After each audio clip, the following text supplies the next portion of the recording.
Cảm ơn cậu.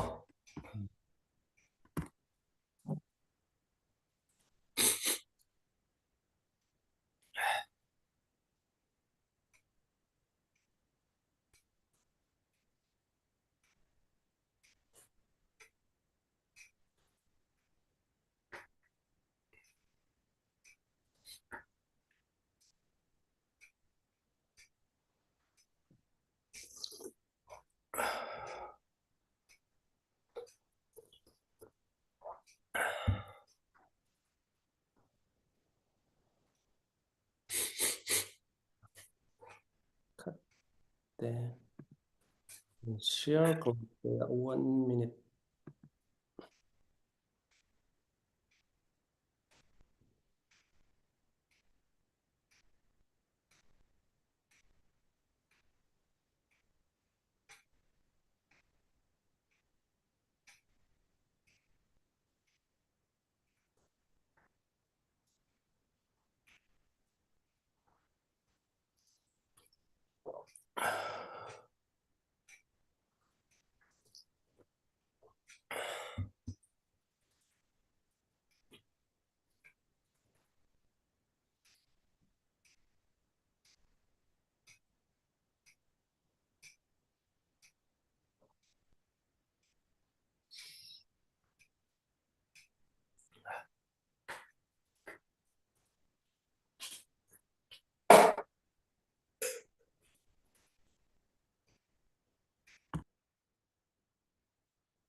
Sẽ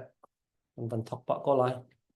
Sẽ mà sabi ka religious and political voice in Tuzana nan kut kan tlek na. Tuzan chana hen heka hen kan chin ram asia kan ko ram phop in asia ram khel kong he pe line se kan do thlen na revolution kong he pe line se dot ni in kan van chen lai e hi kong he pe lai en heka hen se pui te he beru na kan van nei lai heka hen an kan zo tu zong ni khan share na pen nang kan van bom cheu dinga khan ama sabi ka kan van som kan van du na se ma sabi ka hen se pui te tu bantuk en na chan tha na ka van pek cha hen kai lom ti mi kha van chim ta ka du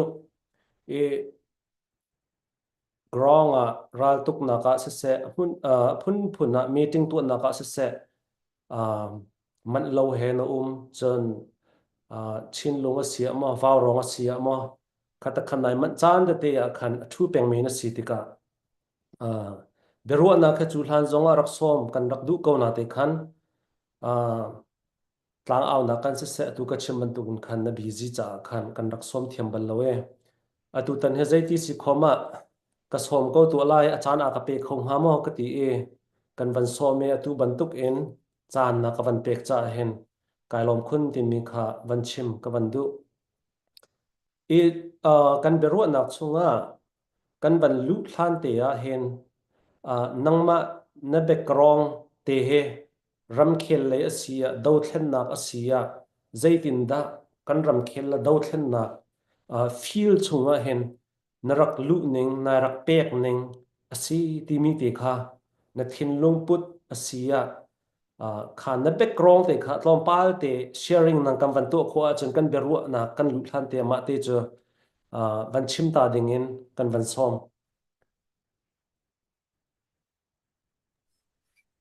Boleh, kalau ngoi mai sabika chan tha impact tu kan biak mi kan pathian para lungoi thu kasim kai hi kanu le kapa hi chan mai wan thanan se kum kul luan ria sung chin ram sunga thanglam chin rama si se saklama si se kum kul luan ria sung chau zan nan rak tuan chân mai wan than ve an si kanu le ka pa hi min rata kan pelet rampang e lam zangya ram fallam khote pawa narak tuani kanu le ka pa châu dạ na tuan an si ve ken thono ring ring an si ka pa hi chân mai wan than a sin an na nga hi tama tak tak si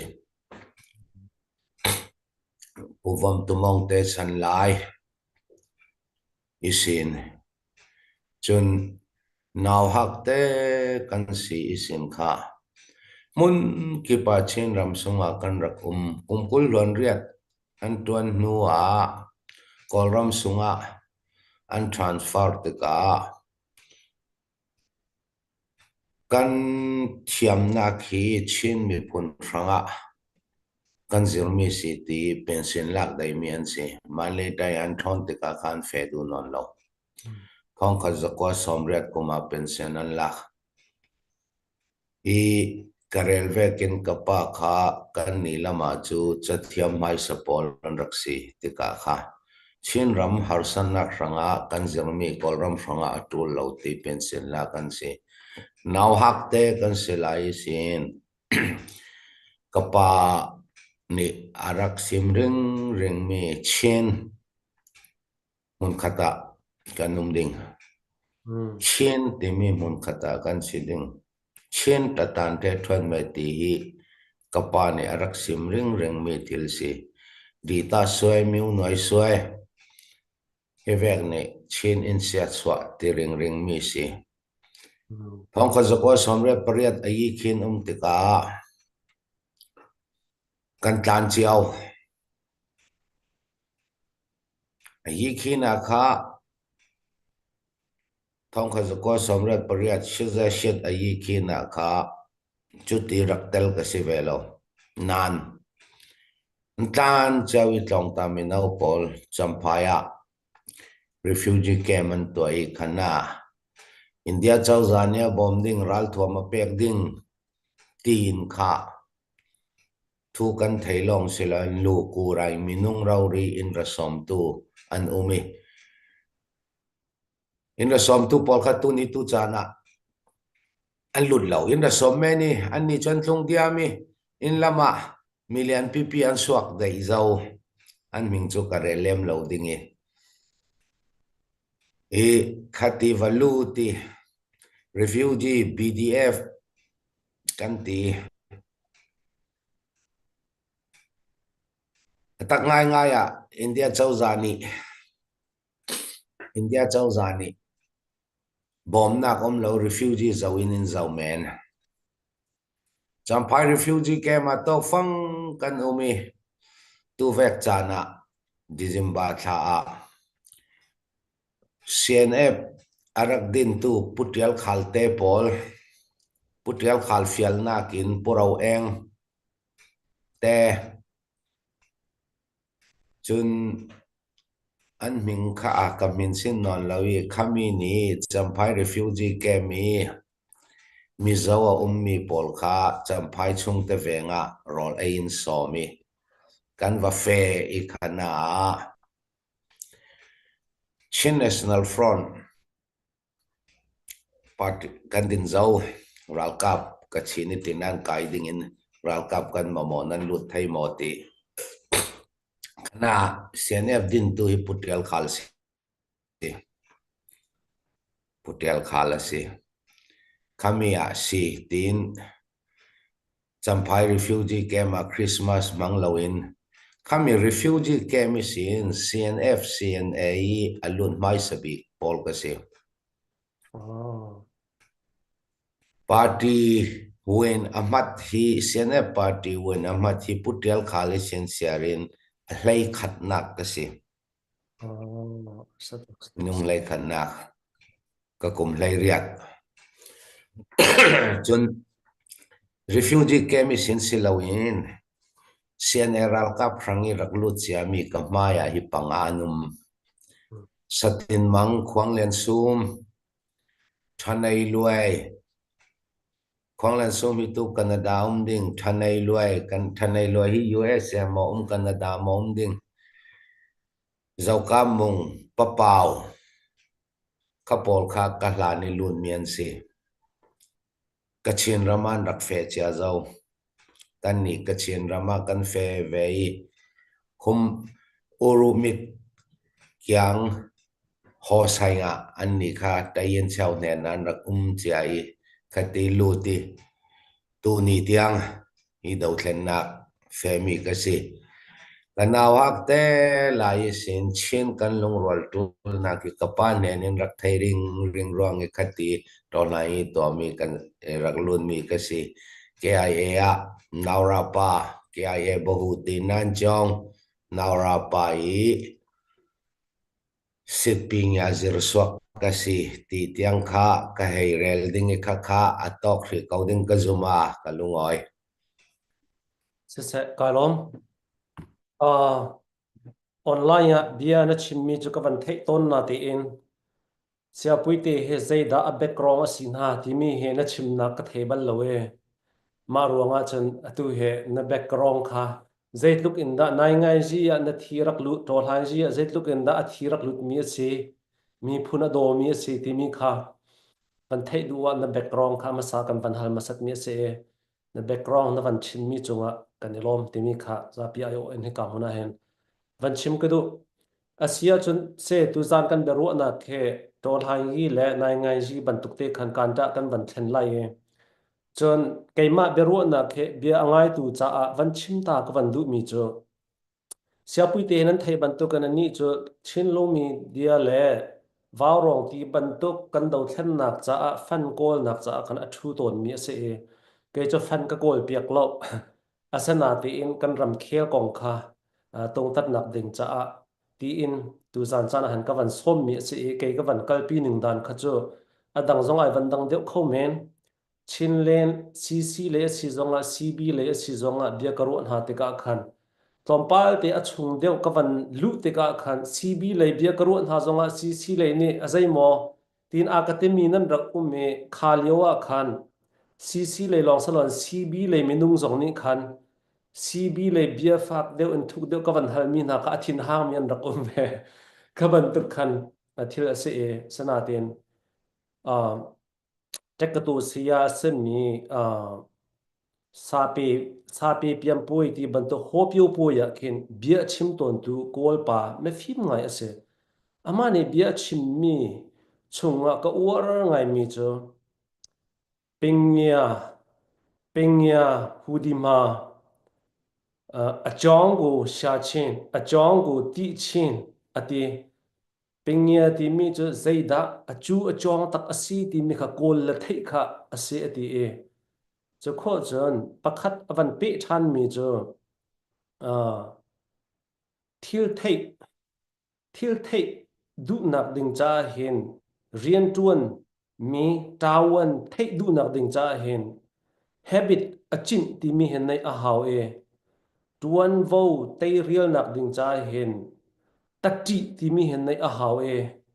tuan vo kan nei mi lo song kan tu kho nak ding cha hin Paul Holson zai kan ti lai ye chin suan a ability ti mi kan nei hawe ti mi kha chime chu cha chan tu zana hen dia ka van ro tik a hen kai zong ne pengya so di ma achu achong ko sha chin achu achong ko ti chin ti mi happy par in khan nihin kan dau thlan na ka zaida achung asi ti mi te kha ma te kha tu zan cha na hen ka van kalpi du mi salaye apakhat nak a bia hal nak chunga van lut u chi lo nihin tilam tilim operation kong asia room of auto operation kong asia zaida nihin kan do thlen na ka kan dir hun ase timi le than tlang he zai ruanga da he tuken lak a har aluan che mi na chimmi a khan ka van thei mi chu than tlang I an sa khan kha a that that in an tu e lu kho lu no kho ding zong asalo ti mi khan rak chimmi te kha ka van thei e ma tluk tha an chen zai ruanga da anarak sarman kan ma le ni ral kan batuk mi kha kan tlai de ruanga mo khatluk than khan defend dinga sakhan kha anarak tu ami ase zai tluk da kha sakhan kha lakho nak ding cha hin kan dir hun he thazang kan chua her ral kap le sia ma pi le kan sia ti mi te kha atu liu bo ro kha pe tlain than tlang kong asia ma te chu apakhat nak bika ka be hal nak van se la kailom Oleh kalau ngai si in som tu in tau pi o ti tu hi tam pi anum theo mai sa karel ta ding e chen long media vào rong to lai ranga zo man khwa le peng tlang ranga ading pi mi an sel lo atul na zona atul na ke lut mi chu ti lawa chu ka tau pi da lem lo kan ma sidia phwal ngau ram really pui post khami ka chu ka tawan silala te ka khami pathum le lawa hi chu ka tau lo peng tlang fan hol na kha abi tuk i achu nak ding longa ka tau pi thawi tu zanatla nan su du mi khoin panganan raktit mi kha kha kha ka tau nak san bik si ka khami pi ni an thei fiang ve atul tui operation kan fe dan kha peng tlang zong in khe khat thin lunga arak umpang ning kha kha ka hei sim fiang mai sading tilim operation afe thau thau ha kha rung operation afe thau thau akar laka operation Jericho afe tilim operation le rung operation le operation Jericho hi abom bothe pakhat le pakhat athau ko pe kok the than tang khosungi koral kap sakhan tang lai mi le kap kan kap re ro mi khi tilim operation si chu vekin hal kha kyang kapi thu sit kan to re ro mi khi rung operation si than tang le hal kha kar laki athau ko pek tu sakhan pol an post pol khamit thu sit siman chet kan to mi kha operation Jericho si aman ten tile in a dayin kali PDF pol hi in a tong tin sela AUG tangi ommi SR6 SR3 SR5 SR2 pol chang vai thai sela lai tlang chen len sungi arami mo hi kali da ka sa in si ral kap tla si se len ne khayan mi chau tla si se din ding tla si se daing khanin aphi na khi kalida ka sawin si operation kan to alaya kali isin lol chot chot in helicopter thon y8 y12 thon thil ri thak thai lawin kali miu sung hi miu ding selawen rak ti boy thai ring ring sela hina ken kan operation ni achu a hlok na atam ding kan ma a chu tluk tiang in a kan phian thai mo ti kharuan mai sa tul ruang asi than tang le hal kha kar laki skol ral ka ba ummi pol kha an za ten ha kha mo than ta nga mo an va fon pang le ha kha le than tang kha a har zeting than tang hi chu sung ming an pek cha zo mi an suk thai lo ruang asi kami than tlang ta pol mo kha ha kha va theng se la rung operation kha than tlang nakin a har son ding chu vekin ha khai mi kha than tlanga sit ku fe in an milai pol kha vake thuk ding in an lan nga thaile har sanak tampi ding than tlangi kul bet mi pol kha khote pola mo an suak nga pang le kan mi pikil veng tu kan si khote ya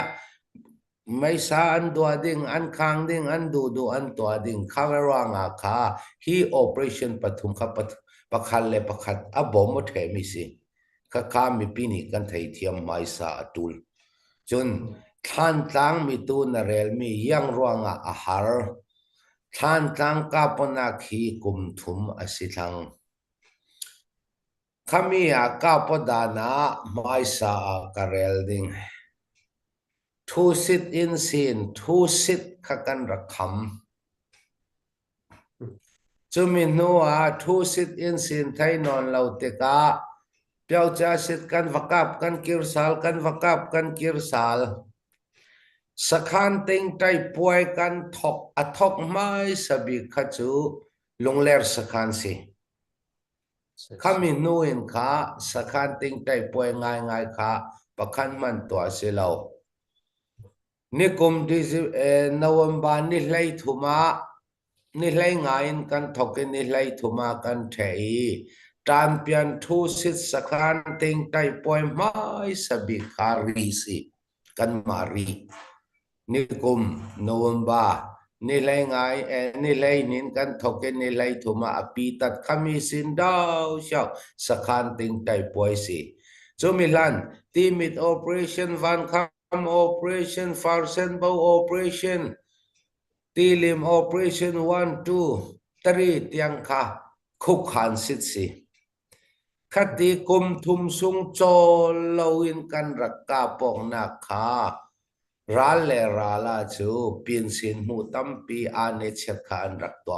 an rak pin sinok than tang copy sungi until re tul mi mo kha an ma khuk khan sit to na dinga an rak remok tuk mi si kum thum sung achan an nei ka poring ring nok si khami kan ni kum ni than tlanga tawan kan chia thang ka pok nak ring si sakhan ting silon ka pok nak ring si khami tika kha achanan nei anma ane chet an nei dongin kan thak ring tika dong yang tin an kian ding dong bom yang tin lung chung ding khapol tiang in kha pin sim mu an rak nei chia i khami ruanga a harmi si panina ka than tlang miu sungi sidi aya achat cha cha mi niya kha an rak the achat cha cha nak long se lawin kha in tha van zam bom ni man asiat the lo nak ding in tha khaveka niya an rak la khapol khatasin chen harsa zatin kan lak mi se Tun Chomin nuwa yang silala tilet tu lan vek silo kol ral ka phi ta yin alai pi sung ral dau thei an non lo an non lo thong nuk tat an te tat phun ki pi sin than tlang e mi ral ka pol ki ta yin parai sin an fin khom mi polan si ayashi tampi an Dhamma kon tlanum min matupi tatlanum mundang dang isin ni chao ku tatlanum parha isifin komian si ayashi tampi thu nei nak an nei ve chiao koral ka phoi si pung apiat an thin lungsung a chulen ne chan du theding lên nét cha lâu ăn kẻ thâu băng lệ lên nét cha đinh rèl tu đinh kha sit khung yung ni taya a xoay đinh tiran tiang pek thay nak sit ka anti ok chiao a thupi bi an nupi le an fa le an lâu an sanga mi ta su nghe nya đinh a lâu churuanga khavek miolin chen nei non lo mi kha har miolin chat an nei non lo mi pol kha thil har zet si ral kap chu athet ameng ral kam ngai ngai ta tui ta tan ta meng khami idin swami ral kap chu kan thi ding ti thai keu keu le tla athet ameng ti se le chu ameng se kau khami kha cdm ni kan tluk lo nak se a harbing nak chu tua an nu pi le fanau pol umin an nu pi le an fa le pol umin yang lo se la chu tua len ne tan cha dei zo ding kha kha si kan ka ring ring sakan ting ding tiang asen tiang ka se lawi kan ka ring ring mi kha kan ral pol pin sin oding an ane chat pin sin oding in kan zir ve ka achang kan drone pol ta drone pol hil level sang sin sini target athel non lo ruanga alan ve ke don pau pau va tha ka an thi non lo pi a kan ni lam ta asi thau thau si kol ra kam ni drone ra ra tha zir le zau tu kanum bom athak cha kan shong apok thai nu le kan sal mai khave kha an man ne ni kan zir mi si drone te ruanga ti itlani kan rel na ka kha chu kwat ti arak tlak kau boman rak thak sunga kha bomarak thak che tin kha shong man si nan tu chu kan drone pol kha asina min vela la thange kha kha an ranga kian thei asi lo sali alenga tla an non lowi in sunga suang nak nei lowin an ma tla an phito the si mai yang tluk tiang an tong khan thei ding van zamin ei in a pek thei non lo yang manan nei non lo nan kol ral kap chu ai chinan nei tuk timi kha kan hil lo atul than tlang a harna kha khami si ai china kan tluk lo khan nai swan ya kan tluk lo aming na khan mo kan tluk lo kan ne tuk me chu thin lung seidat ne du nak thin lung an ni chu sung cha thin lung an nei khamia kha atasi kan nga chu tilong si ai chen le len nen man nak le yang ki ma chu kan tluk lo khan nai swan ya tla har sat tor na ka tla kan tluk lo kha kha azau pau cdf tla se pdf tla se kan thei tul mi si an ni chu tatui tatan tameng in an fe thei kan ni kan fe thei ri lo kha kha cdf a ne chat si khatin kha afiang thei ko polo pe mo se kan elong se koral kap a hlein that lang mi chu te tuai te tanin an kal na ti e kha kha kha kan ni kan chim ton mi kan palan han en chim ton mi chu kan menau na oran chim an ngai ti asa ko na ten atu na bia chim mi a point kan van zau asia chon than tlang a mi ral ka pi an thin lung put chu kan phan deuh lo ti dir hun kha van se ko se lo i ka zona hin van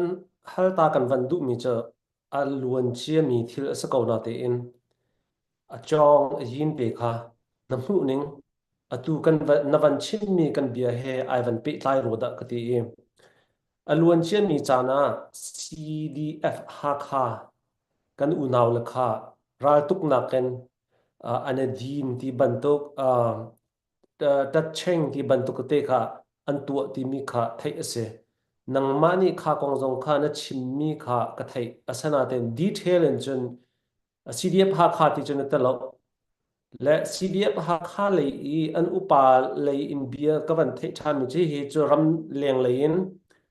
kan ti min ha asalo an maram chungin ral kap ni hiti hin an khan mi se ti mi kha bia ka thei mi kha aseve chuti kha chuti sia chun chinlen army chinlen council tanga au mi chinlen army kan se e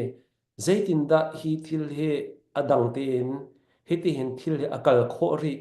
ti mi ke ka thin lunga khan a theu ton Phutumin MP le CNA le CDF ti in Chinland government cho dir mi asitika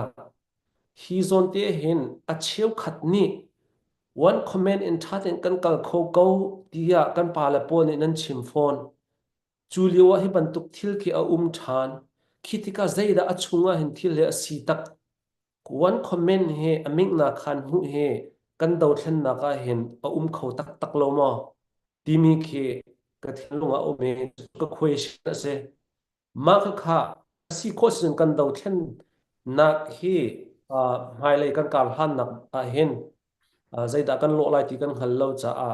kan lam atluan deuh nang ha ding cha chun hitin kan kala tha hi kan chui yun chet deuh asa ko tia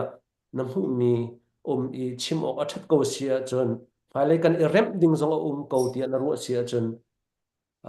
fiang deuh in na chim ding ka ke mane chun kadu mi ase e nang mane thana ti ning in hi ka zon tia hen man kan chim ding kan ban som than yang dewin ka simpai chu Hmm. karela ya kha zau CDF tin karelo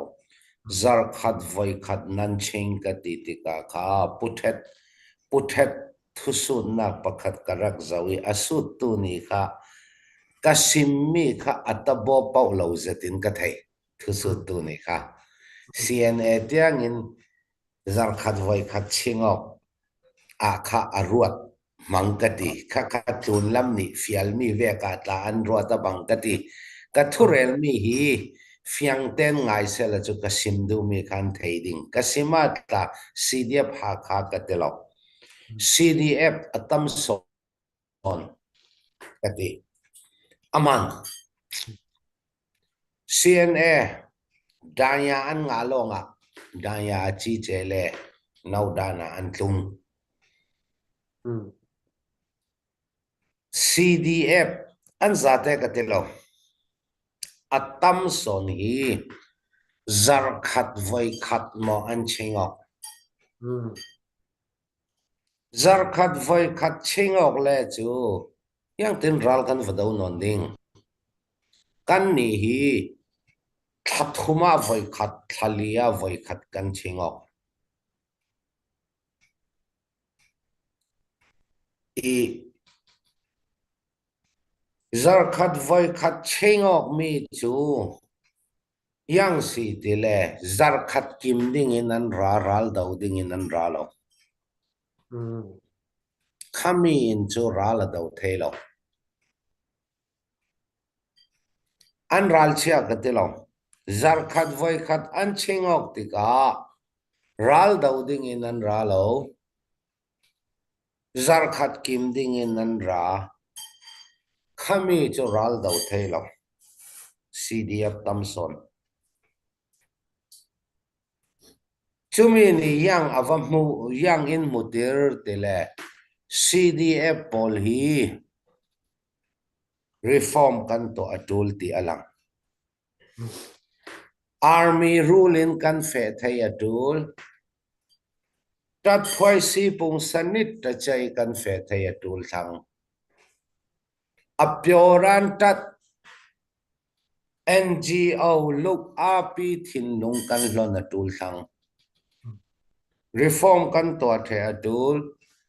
ameran tat ral ka phoi si pung ve ke phoi sit se kan sit upari ameng na khan mu su phoi mu ye bo ye be sei da shi mu tatui tatan tameng tiangi kan reform the atul han tanga ane chet pakhat kha khamisi zau CDF katelo CDF tampi ni chu tu karel mi hi kan thayo coding kan ni chu army rule in kan fe ralka pakhan ni kum khata khwan ni hlei nga long anei shong ta khin khwan tai na yi khwan khachut takanda dam lo na ka sit si kan sit upri thon tha te in ral ka vekin kan phoi si aming pakhat tanga kan fe kan ni ral kap nei mi chu ameran ta si la kha kan pe ko lo tol lai ya kan har sa chiao nun nak a hlein kan nei lo kan ram kan mi phun kan ma zalen nak ding sanga nun nak a pe ko mi kha poisa in kan tol lai seidat miu chi seidat poisa in tan bu phial le tol lai ral kap chu rei ading theilo kya ya kan rakum la ya ni khata phang khat rol me man kan mu chulong se ko meu che seidat tol lai seidat kha poisa in tan bu phiat ding a selo chun ral ka pung sani kan phoi lo le yang vekin one command one order kan tileta angalo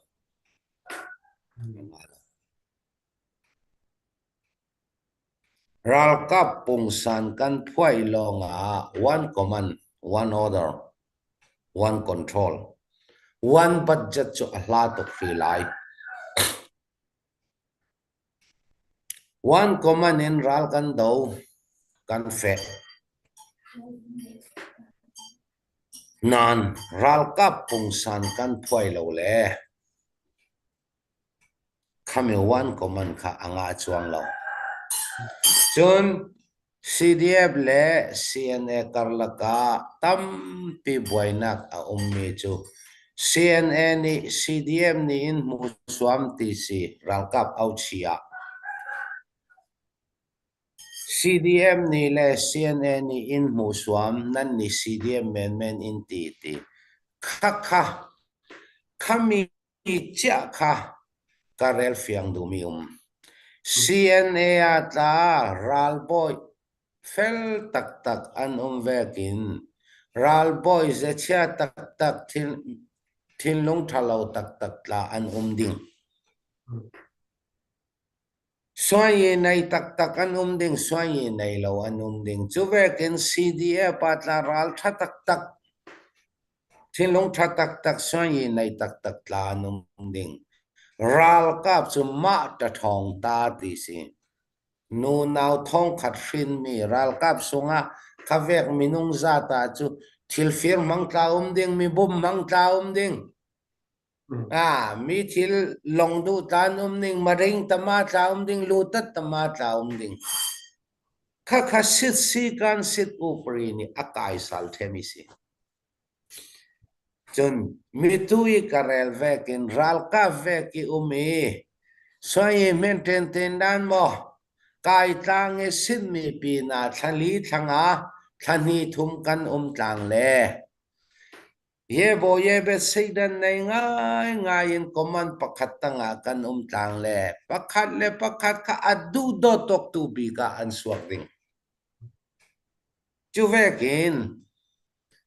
kan ni tivek KKG tivek pol chu Chenlen Council tanga ral dau ding in ral kap chu zan rak thau inti kan tha kan ma atla NCO du ta chet chi aya khan aya shi tiang in kan ve ko khapol ni an va hruai khapol ni kha command and control mo chain of command an va tel lo an hruai mi kan ral kap kha an kil khoi Sisi thon pateti a hruai tu order kha anau siat an va pek lo anau siat an va pek lo kan maral kal ke khoi nak le yang lo nak sang le an poimo mi thil yang kim sanga officer siletla khavekin a fe hi si ya aming va pek le biu ha a va yang lo ding in ti tanin kan ral kap aming pek tu kan lo kan ti lo ya tile manten tile sian eral boy policy se yi an to mi hi kan tluk lo pi kan ni zum na kan nei lo pi chu ve kin ya thu le yang kim hi kan ni kan pe ko da hi na a hruai tu lam CS VCS te ve kan re lo ka koi wan chi defense la kan re lo ya tile chinlon kong se la defense ka koi wan ji zau đi tan ra châu giả cả coi quần gì ở tu lâu CS thì việc là vấp bê có đừng là chú chuyên rầm chung à CS ở tâm tục thăng cả coi quần gì tâm tục thăng tổ lại thế sẽ là world record mà na căn ngã đỉnh chú tì lâu in sen khát tí sen sen thum tiếng cả hina khaya chú adum sen thum le bao khát cả là khát khaya chú à sen bao khát tin bao thum cả là khát khaya chú à hình bao thum parlam kan pe ngon lo hina bao kan ben lo an maluk pain kon kha hina khaya chu hin kan re khavek tiang long kan ret ya tile kan tim to mi one army kan du ma du lo mo chin ram kan du dot ngai ngai le chu one army kan fe ti ka ai chin nei lo pi ya thu sang pi va pe ko kha thil tha se lo ya thu ni minung ati buai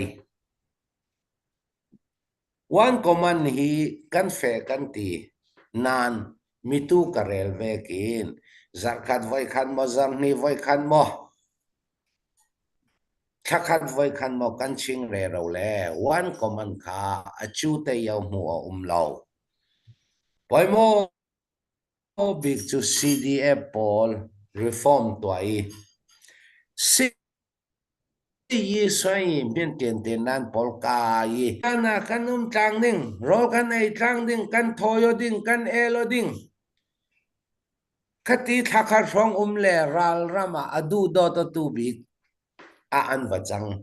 khavek ding in pakhal le pakhat a chei sen mi ding chin lung tayok ding in ka khom mai sa dul khati lawi one command athu long in kan fele chu atak hlot lina harzet kami thon patte tin malte karel du lo zen nan karel ding CB pol ni falaman kapi andin mun chu tampi chu kan thai ko nan rel kan rel karel da lo yang ruanga tat kong an lak thai lo timi CBE atel mi zaulen CNDF voyang za si nin la nga la tin ralan dau tlang da chun an ne ni ratel mi local PDF pol he sakain lam palela mi PDF pol yone lami rami pol thon in tai a tai ngai ngai ni e te ye shen yi a ral voyang za si an dau da khami ka main point se tongo ke ral va dau chi ti chu kan ma tla hi kan chang swal re ro hi ral dau la na su poi mu pakhat to ai Jharkhand mo zar ni mo tal a chang theile chu thakhat thani khom se la thoyok elok a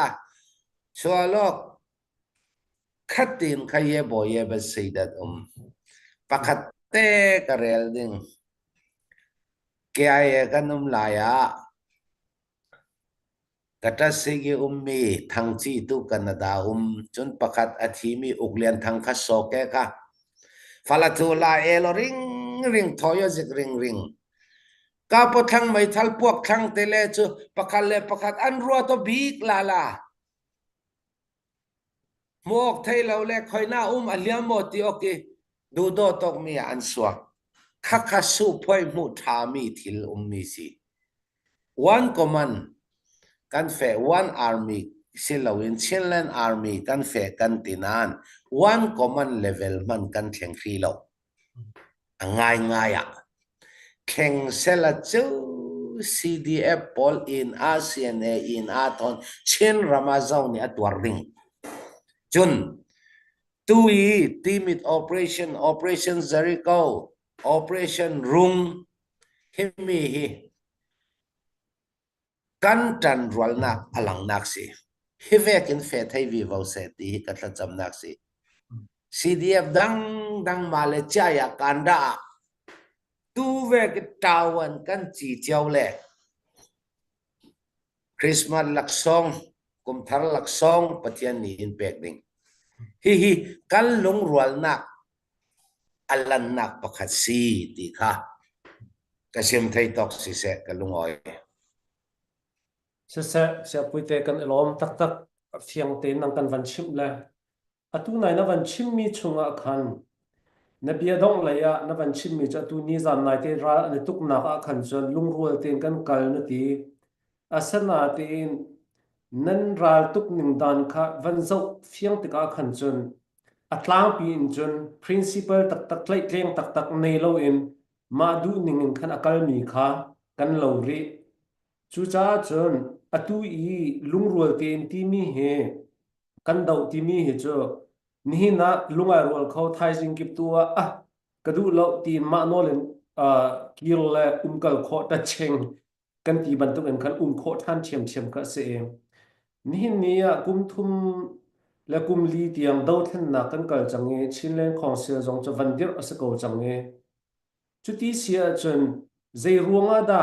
ni tianga one comment te tal in self khai in kan kal kho lo ti mi he CDF play mo phur mo si CNA lay kan pa le pol leadership a hi one comment in kalding in ni tianga tuan vo tha te in an lak lo bia da se tu nai na bia khan reform kan tu how ti zonga na van tel mi te khana bia he kha khana mu mi ase ni tianga cho ban tuk cho kum thum reng lo kan kal na ka ze ruang ada tha te in atang mi kan ral do nak tuk nak ding cha reform tha te in ni tianga CNF kampala shrui nak en tu asiri lo cho an chambao nak ase elmo timit e kha kan van halu chak reform to tool one common franga Chilean Council tangi CCRL kap franga CNF long silo Chilean Council Chilean government itla azom rero kau reform kan tua ding mi khachu CDF lam kan tawan sitla Zoam rero tu tla Victoria in kami meeting iraklong mi kasi kan meeting thula cho kare loading tampi hi reform to kan timo ngai Chilean Council ral kap din hi kan timo roding atam na sa ka sport group polni tla rak rot chiao sala thading operation kan to kan dau mi ral pakhat kol ral kap ral sang kan dau operation kan to na ka mun khata kan to fan kan hol na ka le mun khata kan hol thei phone lo CB kan tluk lo okay CB kan tluk lo khaveka operation pakhat sanga kha fan kha aphun phuni hol mun dang I hol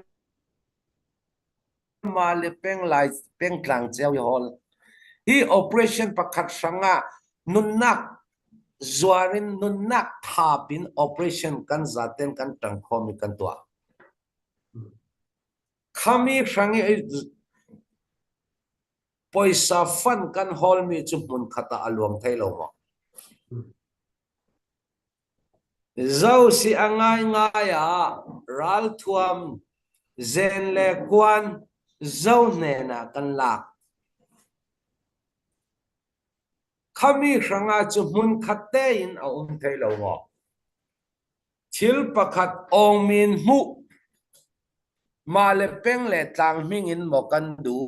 mo Chilean Council chen ral kam mingin khatiang kharwat ding chun reform to ading si se man to ading si se ameran tatwe ke phoisi ding in kha CDF tam pi kan din swadan ram thok a fu lo mi tampi a ding ka zum ya dile khamia chu nui u to lai zong man commercial lo khamia chu nui u to lai hi affect chak tu atona CR tinan CR hi achi khan shipping ya tinan se lo achan ra kum lo eding ra kum lo sian any rang zetin CR tinan apek CR tinan apek mini tinan apek sal chuvekin ral kap kol ral kap suak kol ral kap tan CNA sin ral kap suak chumi kala ral kap suak mo ral kap ni tinan apek ok thelo tinan sia ding chu saya phit tinan kaya tool wen kat training tu chu sin on lai zau pau kan rak thok mi chiao kha CNA ni lai nga ni kul tambi ka ni som thum zamrang zetin CR tinan rak pek kami apeng mini male khwaram chawa tinan apek sal kami apeng mini apek sal khatin kha ral kap kan rak thok chuvekin male peng tang chau sport group kan rak kan ral le mun khat si phone kan ni tharuk sung thariat sung kha kami sidhe wangoram arak ding nui vai von jikte kan suak ve kan mat CDF chawe kan ma sungi kan harsan nak le reform tool na khazawok chawe ral thazati remok tool kan ni athoken CDF wangoram akatelo mai sabik CNA CRT na nakami somkwale pani ralkap somkwale pani CNA ni kan mane na arak pek mi tinan si arak thai arak pek mi somsari le paru kapol mo ka abuai the si kau chumi reform ding in phoi si sal ding le tha te yang lo ding in hi tharuk leng achan ka pek sal lecture thon yang thon chun to lai sigdan nei ngai lo miu chit sigdan nei ngai lo pol suak du suak ter sungkhar pakati sin pani pathum lun mi pol ka suak ter pakhalong tang ter katin reform kan to si kan sit operi ati kan piwi lecture thon katin tasin chen kan fai kan ready cha ta tin kha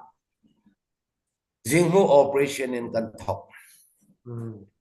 jingmu operation is in tu ni tiang in ral dau kan chol non lo CNA tel nak po pawa kan teli kan tel lo nak su lailen pi le bungzung along kan tel lo khati kan titika ral kan dau tam tuk vekin chi le hliama kan mal ral kap thin longan pu chumi no lam tin nan CNA sin leshi tinan sia tuan no lo mi KIAE sia phit tinan rakai mi tinan mulun pol meja thang moi te captain win bu te captain win bu ti chu sang chen thang te kha KIAE sia phit tinan kai suak polan si leshi CNA tinan sian sin on lo kapol kha CNF CNA sin in bombing in katil chun CNA in thathum kan kai lo ni som li le ni nga pin than lecture paring na pin khatin kan mane na te na nan pe ke khatin an ne na sha phit ni na nan kai tu chu kan ma in kan pe kok thei thang pakhat karel ding KIA ralkap atuan mi pol hi za som kwa pangarong chu kai chok mian si mo kibin za e pangarong kha mate rak lun le chan ni chumi ta su pakhat sungkhar pakhat ta pakhat tuan ding ti si ale cha rak lun mi long ni som li le ni nga tin dan an pek tin dan khana pi nan pek chian zetin an pek ki khami sunga lecture in na pin an thuak sunga mutual say that tolai say that an thuak sunga an vuak lut kai chok mi kha mutual say that le tolai say that kan vuak lut ti ka kya eral kap za pangan tan lo pi kai chok mi the kha kha kha apoi mo nak bi chu si kan ni ta tharuk sung kan pin sinok nuwa khana kan pin sinok sunga ai atwat mitam kan poimo lo ai chin nei mi kan poimo tharuk sung kan yang lawi khatin kan tua i tua chu ai achin sinan ai twat kan usapi thai thang atwa na chu ai tuan na kin ai chin nei mi kha kan yang lawi chuanga kan se kan lai na thai lo le yang lo kha chu swak te ya wen officialin ya te pan kan swak khaten kan ti ai chin in tu chu ai twat usapi thaya din muna kan theng thang kha kha CDF tampi reform kan to tul le kan yang lo tul CNN ni PR pek thailo Chinland Council ni PR pek thailo chun pakhat karel du mi chu Chinland Council atel mi lila ni hi CB Polwara phian mi hi kan zum mo ka thailo Chinland Council chu CNF tanga umti in ruat na kan nei let's see Chinland Council Chinland government tanga kan Chinland Council Chinland government hi CNF tangi ummi asilaw pwesi pungatla atel CNA CDM mua ka kwai wanji Chinland Council ka kwai wanji dayat kwat ke mutanga tisi kaka kan fiang atul tildang suding lai mo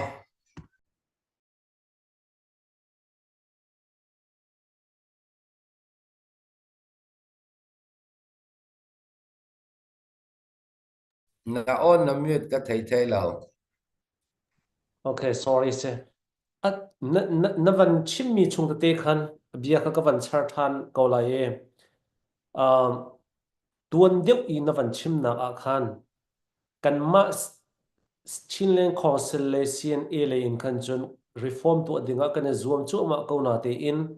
CDF play tu khan abaw ti mi khan van ti e ke ma song ni bia ka van thei ton mi chu CDF kan u naw le pol he an position kha kal tak he an du ngai ngai lo ti mi bia ke ka van thei pa ton lang mange ram chung le sining chu cha chen hi reform tu nak ding one comment kal nak ding cha hin lung rual te in kal nak ding cha hin mahi hi achung thil he thil dik thil man tak tak asako mo hi one comment kal nak ding one army kal nak ding cha lung thin khat ten kal nak ding cha don khan tu ngai ngai asako mo timi te kha phiang deuh in chimok that si achun chu kho chen chu he pe lai in CDF play deuh tu kha avan her mi asako na ti ka zai pol da chun chu te zong chu phiang deuh kan chap ya ko lo mai lai kan dau then nak ding cha tha jang thon nak ding asako kami kha chu kasim lo le athaso ne kasim le tu kan ral dau PCDF roi tu tam tuk ni in hua pang ding okay thu man sim le hi re khat sanga hi na ngai alut har sa thewi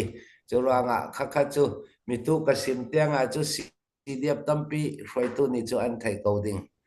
ral kap phoi si pakhat sile chu AGQ u hi thau ral kap sininga a teng atul se se a kan sim lo le kha chu na o na van mai Walten ral kan dau re rawi khami lai an ane chel long long kan vasim le chu athalo chu ve kin cnf cne atla ane chet a ve kauning ane chel long long kan holo le mai lam kan fe thei lo theo chun cái ta anh ấy chú CNF CNA si in ti ding i aman ten te le chú CDF hol ngau ram khoi tu ka si CNF CNA na ka tuan lo na ni lung royal zetin ral kan ne thei nak ding a si rana in long se lawin kan minau pol nun nak alaki achem lo nak ding a sanit cha nak ding in le thil tha le thil dik lo ka mu mi poli ka rel ring ringi khavek pol tiang tiang cover le che CB long se lawin CDF khoi tu pol nin huwa tok pang ding a ka rel non lo di se thil dik chim he hua tu kan rak nei chiu e behind in politics he rak chiu cha khan na tin se ma ka kan van hal nak chu atu asham ma thok ka van chim na cha khan a chong yin a chu a chong ti mi kha ma te kha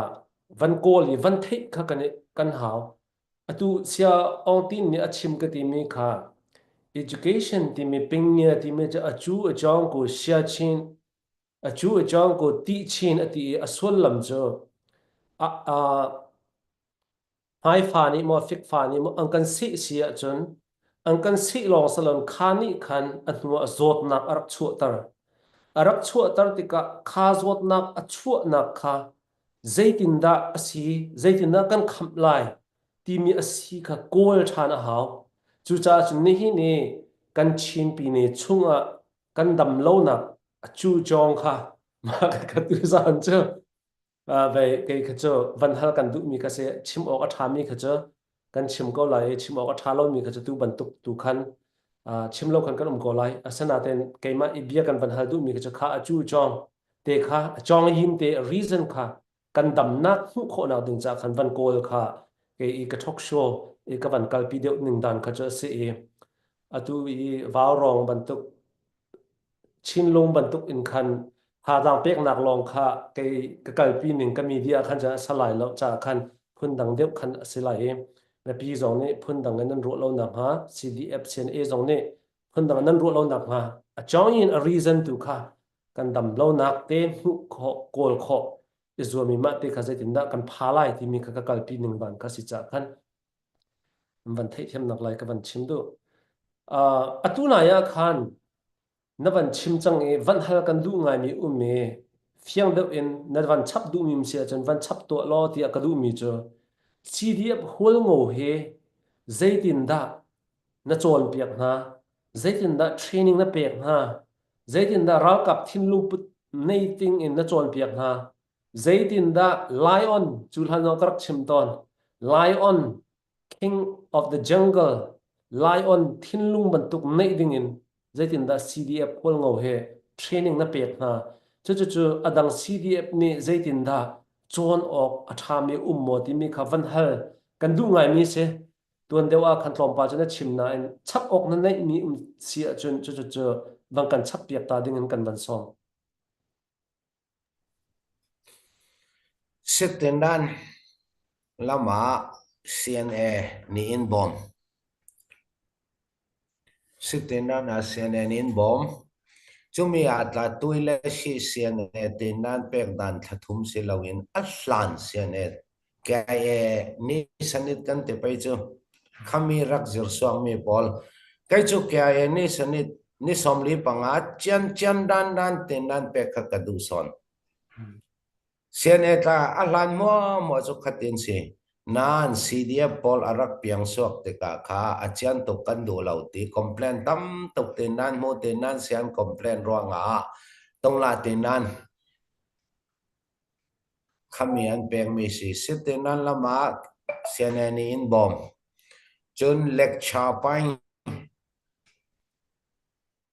lecture le tat phoi si pung dinga mai sabika sisi kan sit upriyati kan piu chun lecture ta a thai tok sian lam nin bom kai mani ka thai tok ken ka ti che pian in lecture lam kan lu ti chun si kan sit upe kha ati kan piu nuwa ral kap thin long puding in kan ti nung si kan sit upe kha atakin anu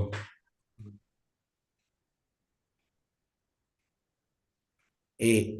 si kan sit upe lecture pa ya chu miu che sei dat tolai sei dat ralkam minau pola a federal lu a khoi ti pol che pian in nai ngai te na na to lo meu che sei dat tolai sei dat nei ding mi kha tu pi big mi se tu san na ha pol kan fa le pol kan naw le pol ne na nai ngai ta man se lo ni chu ral dau ding ra kan sitika Nengai chumi kami lu akwani chumi federal democracy chumi kami ti pol che pen zer chu an thin lunga pakan man lu lo kan ma arak ding nak atui chung thon lu che sei da tolai sei da ka an thin lunga lu teng ding in kami kha lecture in kan yang lawe kami rolan ka si kan sit upre ati piu no chu kha nung teng ding in kan to cdf tampi ni kha si kan sit upri an nei coding ka zum nan atakin anung mo ti te kha kai yang lo dui chun tu tiang e harsanak te a ummi ata are lana chu asin pi coding ya te le ro hang ne kan du chiao kan dau mi hi ha kha pakhat ranga kan dau lo than tang kho khat ranga kan dau lo kol ral kap kan chin kan chin doi so kan to mi se kan doi so to mi se kha kan fiang nu chu thil har lo pi chon chin mi ranga chin mi chu kan pi pu sani sin mai thal thon ram toy mi phun kan se kami khasani cha te kan to thai le chin ral kap chu rang ni tlan rak du tung mi phun kan si kha chen atul cha na chu chin kan long rol thai ding te kha ke chu ka zum nak se ko se kan elom do than na khe pe par en rcb le ko nga pakhat te van hal van ten ta ko van du mi cho ni zan na ya plewa le ya e heral tuk na a ume chuwa chan cb le akal mi he an akal mi tluk in an rakir lo ti mi kha thong bang ka thei mi chu kong chu zetin na hu ning pakhat apani na ka falam I ka do na khani hin ni tianga zaida alo hi ka do na ka hen e pol ni hen zeitluk an da hriam nam le meluin an bom panhi apathum na ka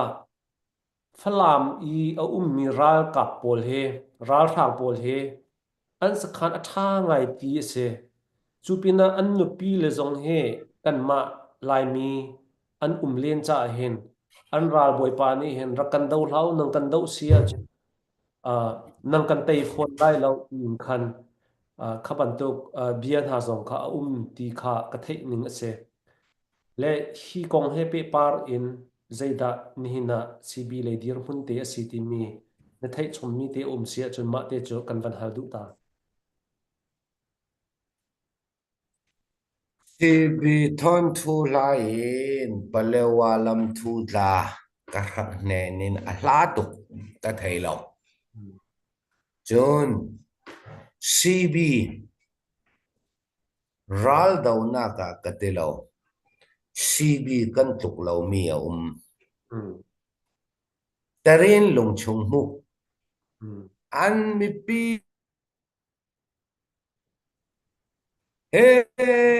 thil pau atin mi zalen media chinwal media polman dai te nanum tarin lung chung mu tarin theng chung muwa kan tuk lo na sa kan ziratul churuanga cbc singi falam lam thula palewa lam thula tôi có rào cặp thôn anh bia cốc thì việc chúng ta thấy đây lo ya te le tarin lung chung mu tarin thâu chu thing chung mu kan tluk lam lam lo churanga ka thei lo Okay.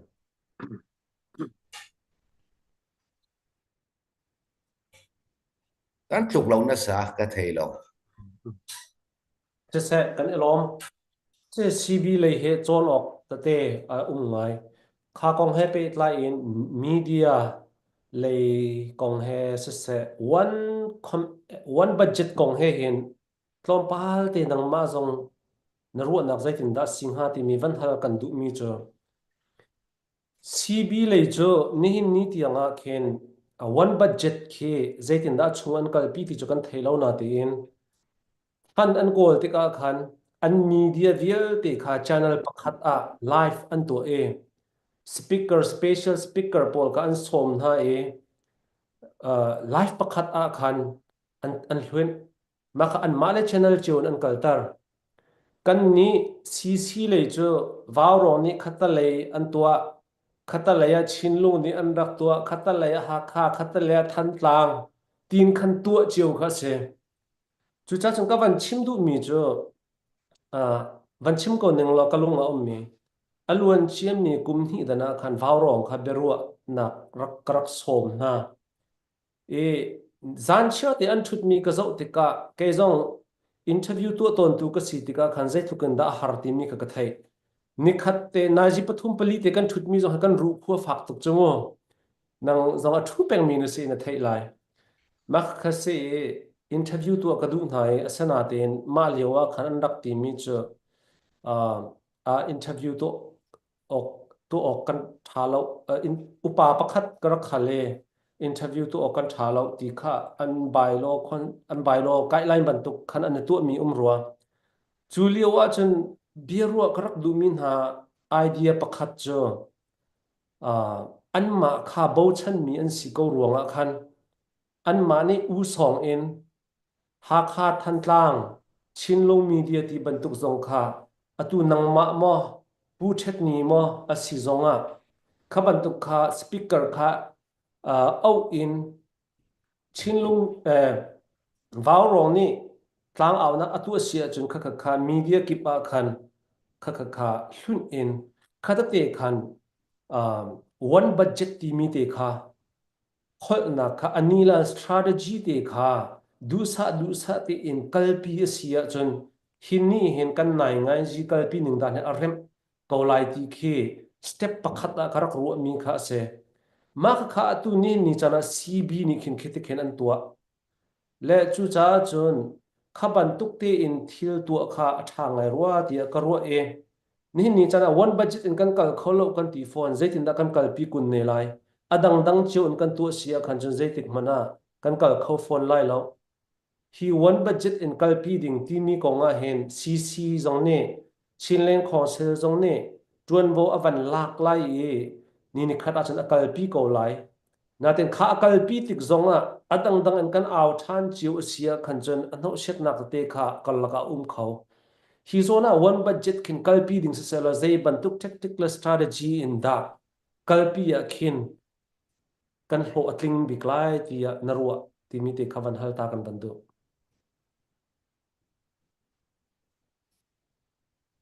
kan boy pi re ro atakin chu tu tiang a fe the shi lo cb ta one budget in chuan fe lo ding ka zum operation sanga operation pakhatan to ale kha operation pakhat sanga chu budget mun khata an hol eme one budget hi one common kan hlotlin thailo na ka ta abang ka ti hi chu mi thiam pol na si sela gei chu ral dau mi ka city ka sau pi rel ding ta thailo e khame one budget hi kan ti bi ruanga tu tiang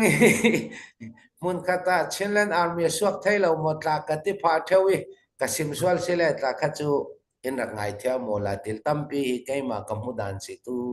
zan tu jing kan rel mi pole mo kai mani ka tong ta dan si chin mi pi tong ta dan se lo le si tu ni tang e to lai ka to na ke kai ma ka mu mi pol si aman the ka ti chong lo cho wa ken one budget thu la le yang lo chu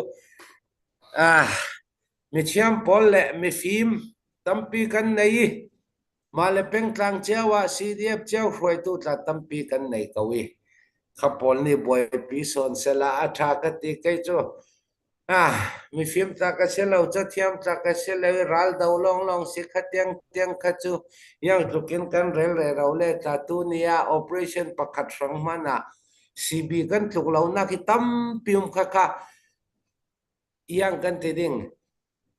e mana nei lo in kan zir ding mi chu zir tha ka ti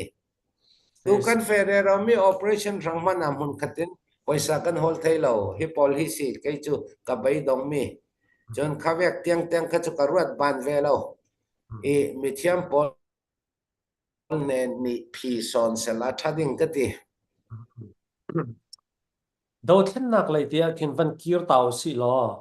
nihin ni chana than tlang ti lim operation o tu tlang ti bantuk kan vatuk kan valak ra thani ang kan tuk than ang kan lak than kan vatuk than kan lak than ti bantuk khan si zai ruanga da ang kan lak kho than lang mang nak ase kha bantuk kha achan jong akal phai sa jong a heu kan ral kap melu jong an liam mo chu cha chun kha bantuk te thil achang mi he next zonga atua auto tlang zo an ban la ke kan do thlen nak zai tluk da saw lai ti kan theilo khaban tuk chana khan an rak ra kho than khaban tuk ti ka kan su lo nang ha ding cha khin zai da ba pi ti ya na ruwa mi tu mai sa karel na ka atel the zo si ye sai maintain a tool reform a tool su phai mu si lung mu ye bo ye be sai da shi mu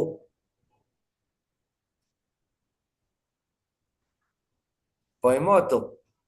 pakhan na ka apa ni na ka atik chu achan apoi mo chana kan du mi khayan mi chau a chei mi thleng lau ti vek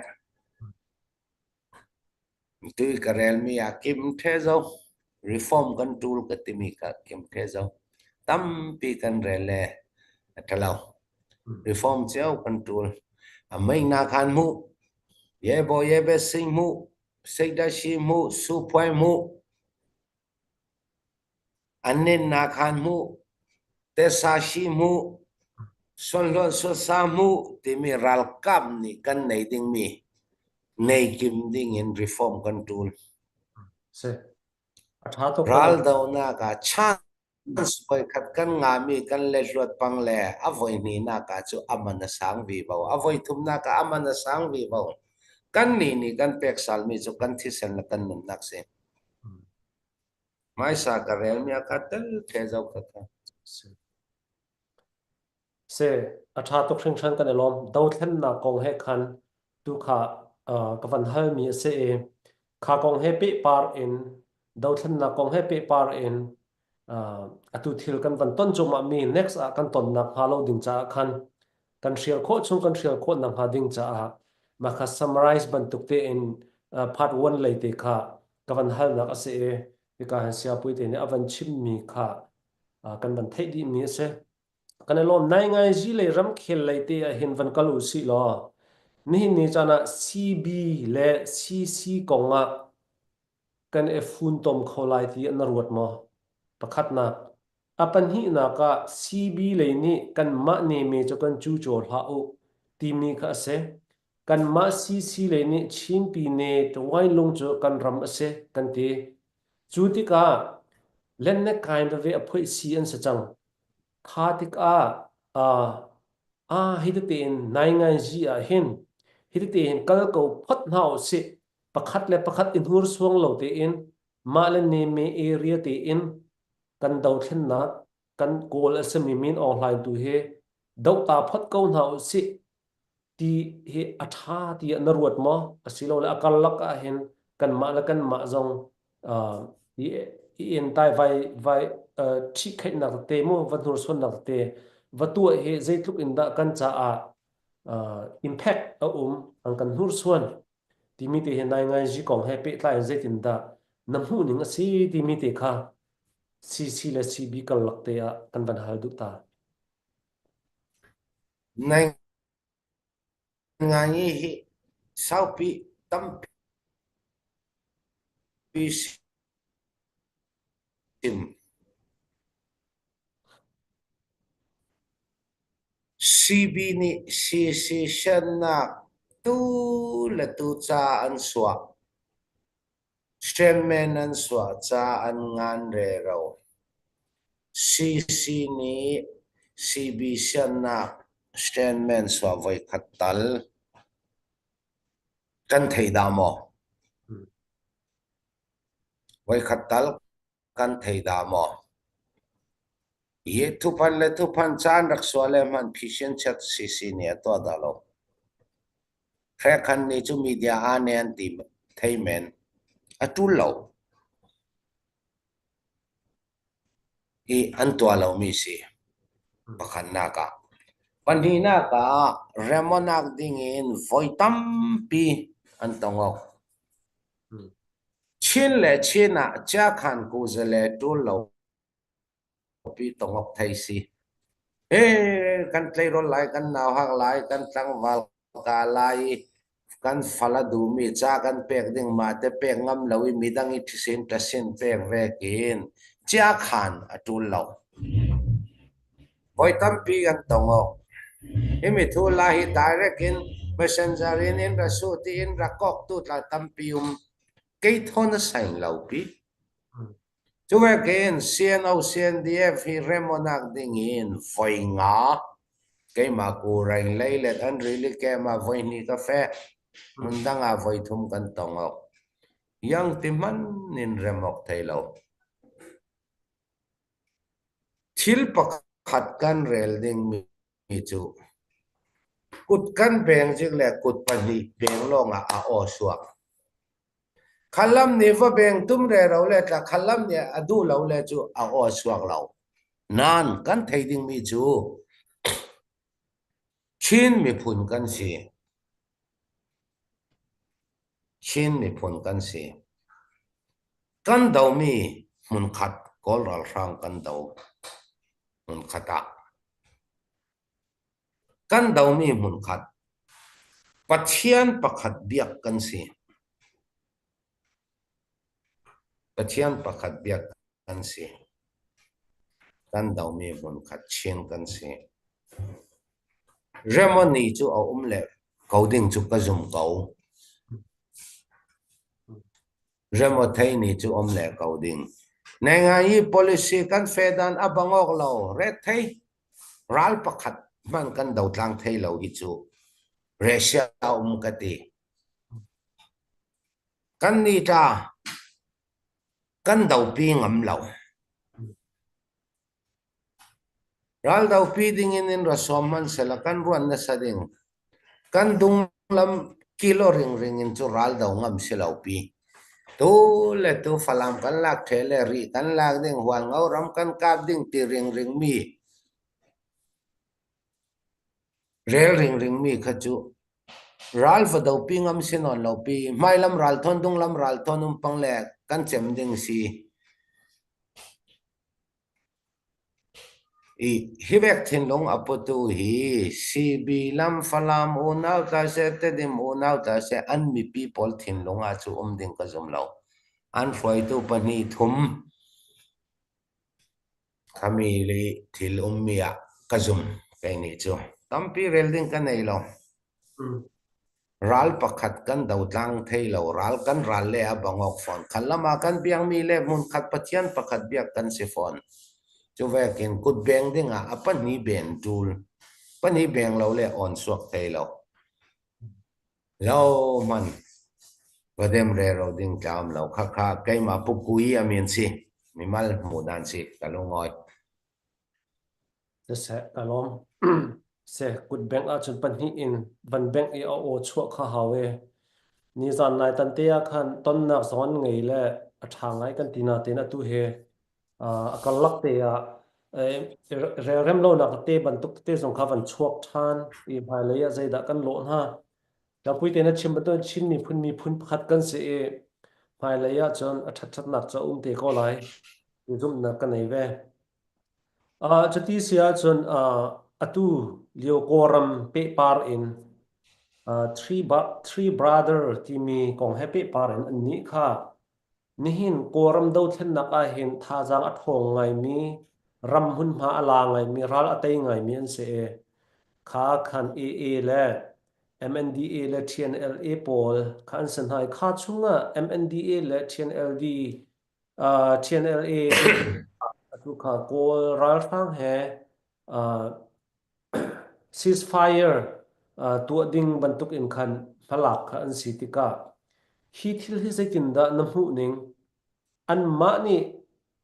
action an lak nak thong an atu kan do thlen nak he a ho pok motivate an kan van pek lam ha kal liupia hi bantuk thil avan si tika zaitin da kan do thlen nak mit tham pi ke han thak pi ke nam hu ning ase an ma po zo ral tuk lo in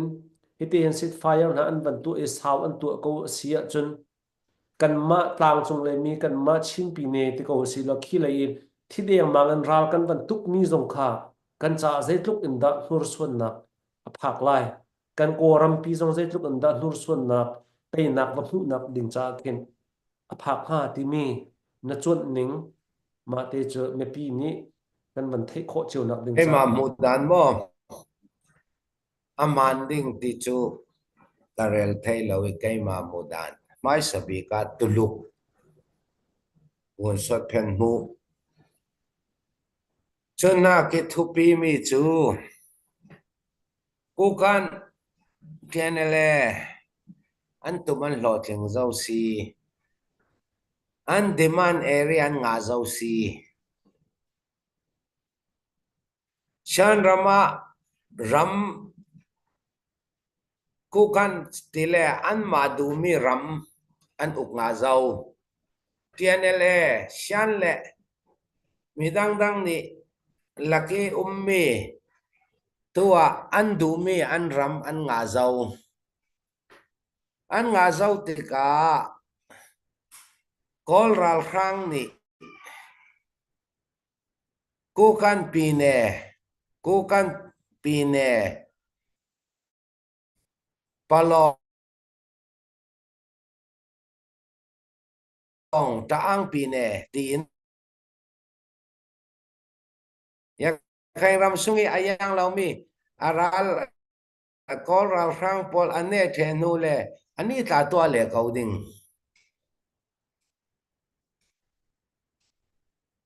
an dumi ram khami tika palewa man kha kol ral khang ne apek le coding khami ni achu set chu mai sabi ka thi khai ding mi chu kolram sung kukan taang TNLA pol dauding no laule lot chot in kolram sung PDF pol ki dan atwar mai sa tu ding chuan sikau kan ni tla tuai wai in a thi khai ding khallama kya yani hi mai ralak vi vo kya yani kolram sung manli sakai arak ching chau bani an van thade son kya ye mai lang na ki arak chak tuk ve te ka kya ye tu son ni manli sakai arak ching chau ban la sali ko kan te asiding mi si cha si an du mi an ram an nga thang si khami ranga six fire an to mi si nging chen lang mi si khami ni kha kan ni chen ram chu tu dai yin thi khai mu chu tam hri lo nan toy wai thi khai in a chu ta yaw mu thi khai mu ding le shi le ngi ni a thi khai ding mi chu man le tai sakai dai le akyang kapi PDF pol ranga direct in a chu ta yaw mu ding a thi khai ding kha ke kamudan si thil dang chu thu ran na sela nai ngai zong in relding le rang tong ko tia phone lo khami an ni ku kan le ta ang pol chu an du mi nga zo si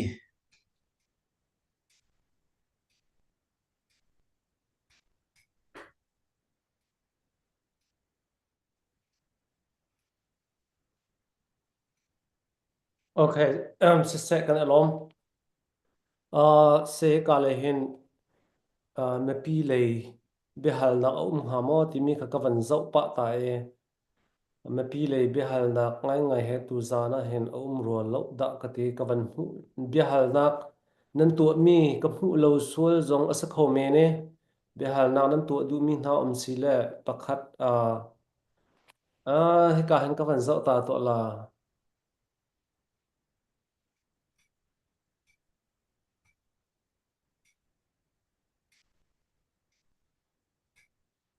pakhat te adong na ka behal na van se lo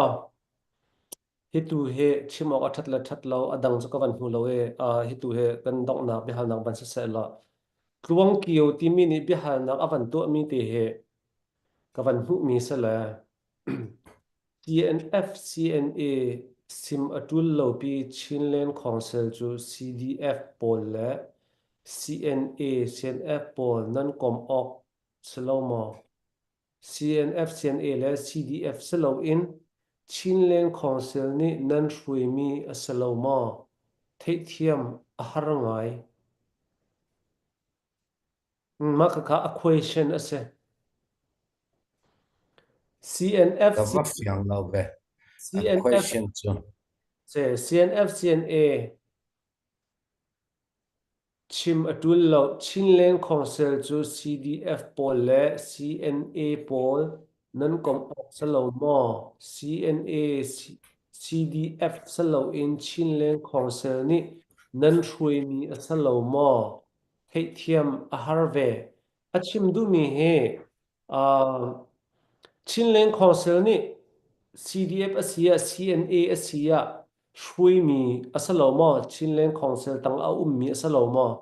zai ruanga da CNF CNA CDF ti in bianan man ton atidu nak asamen lai ma he se ma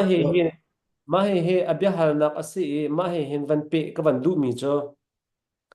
aluan chen mi chana ka van chim mi pakhat cho kan ma chinlen council upani bia kan chimtika kalunga a ummi pakhat cho kan ma chinlen council le ni bia kan chimtik chinlen army timi kha constitution na khan draft raktil mi kha si bantuk in lettu in kalpi kho asiri lo zonga nai ngai ji aya in makha bia kan chimtika khan mepi sina kan ni chinlen army chu ti bantuk deu in khan kan manna khen a tha lo mo ti mi ke zong ka ro to ne ma chu ka face zonga voi khat chu ka tial bal lekha kha kha nai ngai ji ti mi chu asale anu ni tin khan kha atang te khan me pi kha van thrui kha se e arwa chu ni zan nai te thil au mi chu pakhat te ka van lang tar du mi chu US ram zong he anma red indian pol khe US marang pol ni native america antin ha le mak kha andu baklo kan ma hi ka hen asian america africa america ti bandung kan ti sia chon mak kha native tak tak an salo ti mi kha alang tar chu cha chon american red indian ti bantuk native america ti bandu an ti mi kha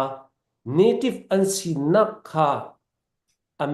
vun ra pol ni khan an lang tang lo na kha achung maru tak tak kha se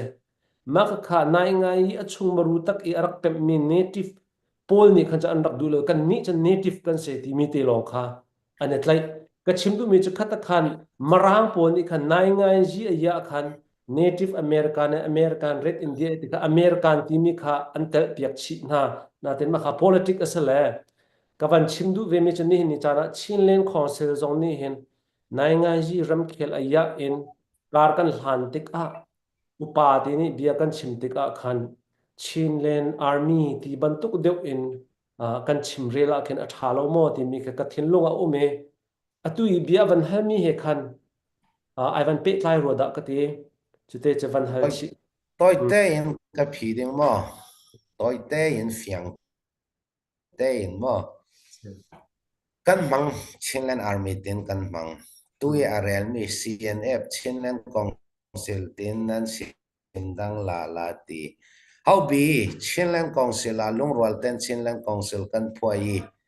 phoi si punga chi kan upri umi phoi si punga chi kan upri atla CNA le CDF pon mo kha ka koi wanji taya kot ke mu tanga ding ti si CNA chu army si CDF chu defense force si ralka pan si lo ralka thin longum lo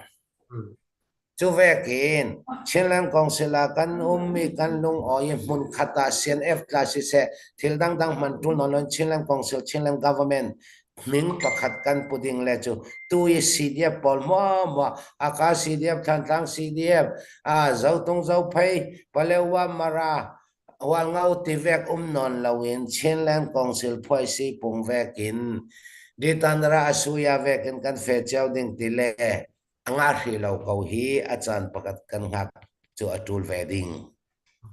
chu me se lawe CB Paul du dani mi queen sele chu CB ni chu CNA CNF CNA tanga Chinland Council tin kha apu inan pu chu asilau tin karak phiding Chinland Council kan tele chu tu atla CDF dang non one army kan swak thai hri lo pi kalungoi se kan elom chuti sia chen se kan chan zong avan kalpa ngai change adong na ka atu zan kan beru na he pe par en zaida ni hin ni tianga kan ral dau na ka du ningin a si kho lo na aruang le ma aruang bikha asa kauti in na hu mi pol zong kha na van chim chang e samhan se la conclusion a atu zan kan beru na he pe par in zaida kan chambau nak zon te se zai zon da hi zona kan rem ding ase timi bantok chun tu zana na van chim mi a kan question chung a na van chim lo mi ase a leng le na se her mi te zong ase question a leng lein ni her mi te zong ase khate kha van chim nak sa se lo chu te chun kan bia ro na kan van dong tal lai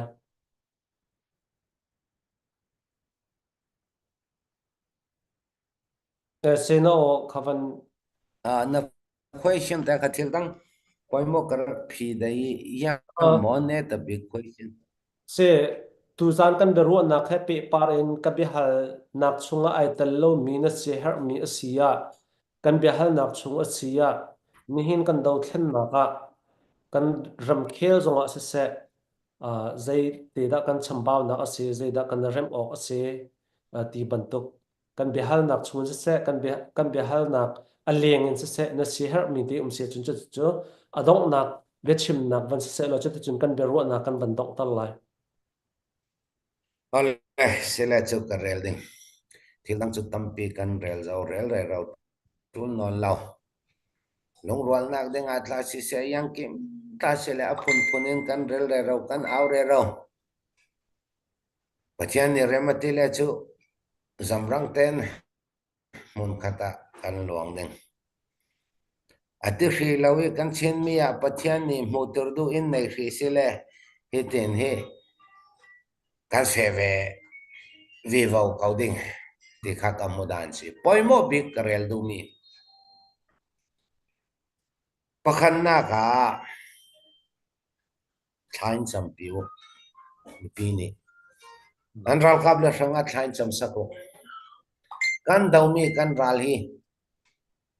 kan ni na ke in a achang mi kan ni na ke ral thom anei thami chau za pakhat dau kan si van jam thon len na chi thon du to ke mang thei mi kha pathian chak nang long en kan ne thei pathian ne na mi pi ni thain cham sak ringo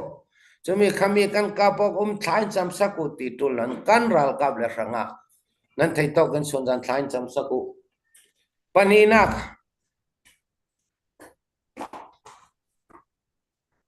kan ramzalen na kan du sile lên khe yan mi chậu ral thuam gen le quan yang tik la ya ta kan poi mo ring ring kan poi mo ring ring kan ne lo asung phiat pek tu hi pathian si pani na ka lên khe yan gen le quan yi kha khamisi kan chin mi tampi chu mi thu rai le mi thu sim le mi thil to mi social kan mang mani yang man kan to phone lo he dau thlen nak ranga atong thai thai a social thai thai hi ataka poisa sumpai nai thilri atho lo tu bi kan sela la theo chin chu thil tha to tu kan social mani yang man kan to du phone lo thai to pin kan so pai hu ramsung ram leng nan nei mi thilri te te tua kan ral ka pol ranga Christmas khoya ti kan thei ri lo karuk chin sunga mo bangkar sunga mo Christmas kan mangding kum thar kan mangding man kan rel thei ri lo nan ni chu in le lo ma sung khar ton nuam zetin Christmas mangding nan si ram sunga ta si se kan ral ka ble ni thi fanuk chatin ral an do ruanga mun tam pia nangam tein einan hol thei nangam tein zanan it thei nangam tein Christmas le kum thar nan mang thei chu ruanga ramsung ram leng mi pi ni thei to in swa piu ti kha ka thune ta big si se kalung oi se tu zan kan beru nak ang kan rak ngai tu kan mi pi nan chunga kailom ti mi khavan chim ka du chu kho chani ka hen tu zan a special in sia pui te zone chan na karak pek cha khan kailom ti kha adong na ka van nol than ka du tu zani kan beru na kha dang zonga chim lang mang mi kha asa kaulai asana te ni hin ni tiang kum thum kumli lei kan pan chang e ni hin ni tianga kan ne hruai na kan leadership a zaida kan lo lungrual dak tak tak kan nei moral kap lungput tak tak kan nei mo kan me pi alak in kan pam mo kan phaisa alak in kan pam mo ti mi kha check and balance kha kan ma me pi kan ne tu zong kha hawe kan ral kap zong kan ne tu haw e value man ngei mi kan si ronga chu ronga tu zana hen atu bantuk in kan bantu mi se e hai lei zonga hi kan tu nak ne kan do thlen nak cha khan action van lak ding in pakhat la pakhat ni examine zong van itu chiwin thanem na a na ha ding cha khan kan beru nak zong ha pathian ni thlo kan chhuat piak ko se ti mi khawan chim ka du e chon pui te zong he pral tha se abechim zong he apui tlinge ngai anuam le arian tuan nak chung zonga kan elome pathian tu ni dam nak in pe se la nawan chim tha cha khan minung ti mi he thrui tu nan se e thrui tu nan si ko zonga khan soi tu hi cha rak lang mang kha asa peng ve la asana ten hoi le chuang in thrui tu nan si na kha atu ban tukin nan van lang nak zong kha asa ve ko e kha valai chung phung asa ko ho pau soi tu cha kan nei che ko e tha dang kha ban tuk kha der na ka elak lo ten khan hai kan phone pi chin lang mong ko ti mi tu khai ka hen kai ma dir hun zong en tha jang kan van pek du than ve mi se pathian tu ni dam nak in pe ko se kan do than nak zong pathian ni lam kan throi ko se ti mi kha dong na ka van chim kho tok sa se la hi violence le kan chan kan ban dok tar ri lai kan elom